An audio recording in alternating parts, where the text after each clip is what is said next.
Armor set bonuses are a new way to enhance our builds, giving us extra effects by wearing matching armor. If you wear 2 pieces of a matching set, you'll unlock the top ability, 4 matching pieces will give you both abilities, or you can mix 2 pieces together to unlock some creative interactions. There are 8 armor sets currently in the game, so I'm going to break all of them down to see which are the best. I'm Marshix, and I need you to like the video right now. Do it. Up first is TechSec. This comes from both solo ops and fireteam ops, so getting a good set is extremely easy. The 2-piece makes our kinetic weapons deal more damage to combatant shields and guardian shields, as well as vehicles and constructs. This seems to be a 3 times damage increase to shields, which is really nice to have in Master and Grandmaster content, when the enemies have a lot of shields and when you're dealing with barrier champions. And against constructs, you'll deal 15% more damage. And this plays directly into the 4-piece, which creates a disorienting shockwave each time you break a shield or kill a powerful combatant. So you're breaking shields quickly and then blinding everything in the process, making it way easier to clear out waves of enemies, assuming there are shields every once in a while. This works great with exotics like Wishender, Arbalist, and Microcosm, since those are all kinetic weapons that already have shield breaking capabilities, but realistically, any kinetic weapon will be good. Outbreak Perfected and Kvostov are already incredibly strong, and this set just makes them even better. The next set you'll encounter is the Aeon Renewal set. This comes from Kepler and gives you a buff called Force Converter whenever you get kills with rocket launchers, grenade launchers, the rocket-assisted pulse rifle, rocket-assisted sidearms, and anything else that's classified as a rocket. While you have this buff, you will gain Speed Booster to run faster. Then with the 4-piece, once per activation of Force Converter, sprinting at critical health, being suspended, or being slowed will also give you Speed Booster, making it a little bit easier to get out of a sticky situation. This is probably the worst set in the game because there are already so many ways to become amplified to get Speed Booster anyway, and as you'll see in a few minutes, some of these sets become really strong and you have to give up those options if you want to use this. So if you already have this set, cool, but I definitely do not recommend using it unless you really need to run just a little bit faster. Kepler also has a secret second armor set called Aeon Adapter. This is unlocked after beating the Mythic campaign for Edge of Fate, and it's a better version of the previous set. This time, rocket and grenade launcher kills will give you a buff called Force Absorption, making you take 20% less AoE damage. And the 4-piece will create a disorienting burst whenever you get punched while you have the buff.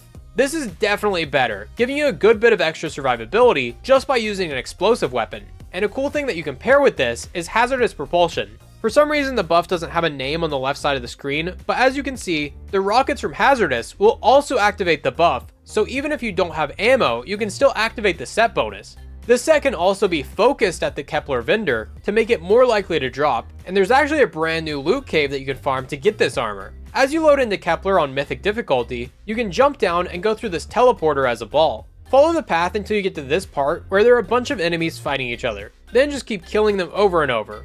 Since they're all orange bars, they will drop engrams at a higher rate, giving you an item every few minutes. And this can include both Aeon armor sets, as well as all the Kepler weapons. At 350 power, you can get this upgrade to make everything drop at tier 4, and at 450 power, everything will drop at tier 5. So go ahead and take advantage of this if you want this set, because who knows how long this will stick around.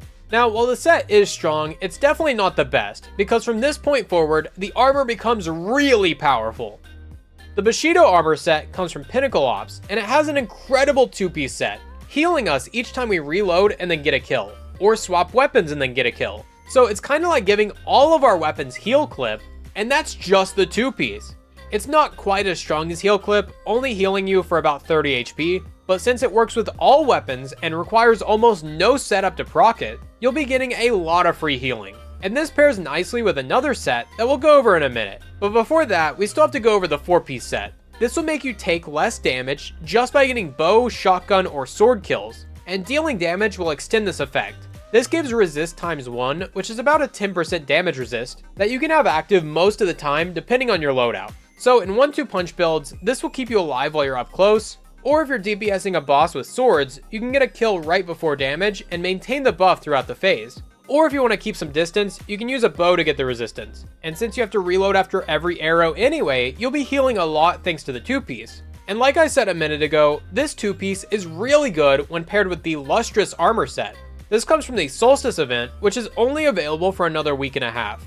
This 2-piece will give your solar weapons increased reload speed, handling, and flinch resist each time you receive any sort of healing. This can come from any source, including the healing given by the Bushido set, meaning every time you reload and get a kill, you'll refresh this buff, allowing you to reload faster and get another kill. Yes, it's kinda situational since you'll have to be running a solar weapon, but the extra stats feel really good and you should have them up constantly. Or if you don't want to mix the sets, you can run the 4-piece, healing you each time you get 3 rapid solar kills. This will heal for about 35 HP, so nothing insane, but that definitely adds up over the course of a mission, and it also means you'll be giving yourself the 2-piece buff as long as you can keep getting 3 rapid kills. Definitely one of the better sets, and I highly recommend farming for it if you haven't already. This event is basically raining tier 5 armor in solo ops, so even if you don't plan on using the set, you should definitely farm these just for the guaranteed high stats. Up next is the Last Discipline set. This will drop from all Crucible activities, and while you would think that means it's good for Crucible, it's actually better for PvE. The 2 set gives your primary weapons faster reload speed after any kill, basically giving us 1 stack of Feeding Frenzy to all of our primary weapons. Nothing insane, but it's still nice to have. But the 4-piece is where most of the value is. This will give us special ammo progress each time we pick up an Orb of Power, giving us about 6% progress to another brick, or in other words, a full ammo brick after just picking up 16 orbs. That might sound like a lot, but if you're running Siphon mods or heavy-handed or attrition orbs, you'll be making orbs like crazy. And this is on top of the progress that you get from kills. So I just threw on a multi-mock with attrition orbs and ran a solo ops, and it absolutely made a big difference, almost doubling my ammo drops just because of this set. Now, do you need this much special ammo? Probably not, but once we get into ultimate tier content next month, we might need as much help as we can get. If only this gave heavy ammo too. There is another PvP set, and once again, it's incredibly strong in PvE. The 2-fold crown set comes from Trials of Osiris, and its 2-piece will heal you each time you pick up an ammo brick. And unlike the other sets that heal, this is a very noticeable chunk of health, giving us 70 HP with every brick, and there's no cooldown on it. So if there are 2 bricks on top of each other, bam, 140 health. This is basically the same as pre-nerf recuperation, except this is with ammo drops, something you're trying to pick up anyway. So this is basically free healing, and you don't have to do anything different. Now, the 4-piece on the other hand is kinda trash. Final blows with primary weapons will grant you briefly increased radar resolution. This lasts for 5 seconds, and while it is nice in Crucible, most PvE activities don't even give you a radar, so it's completely useless a lot of the time. So I highly recommend using the 2-piece, but don't even bother with the full set. Run this alongside Bushido for double healing effects, the Solstice set if you plan on using solar weapons, Tech Sec if you want to break shields faster without break, or this next set, which will also give you a bonus for picking up ammo bricks. But first, if you are enjoying the video, be sure to subscribe. I think that's only the 2nd time in 5 years that I've actually asked for subscribers. The Collective Psyche set comes from DP, the Raid. This set is only available at tier 4 and under, which kinda sucks, but the set bonus is really strong, so you may consider still using it. The 2-piece will give you stacks of accretion each time you pick up an ammo brick. Special ammo gives you 1 stack, and heavy ammo gives you 3 stacks. Each stack will increase the speed at which you swap weapons, and this will last until you die. And while it isn't a huge difference, it is noticeable and definitely worth running in Envious Arsenal and bait and switch rotations, potentially allowing you to shoot an extra rocket or 2 during a damage phase. But don't forget, that's just the 2-piece. The 4-piece is even better. This will make all your strand debuffs last longer, and all your solar buffs last longer. So it's basically Ember of Solace and Thread of Continuity combined into one.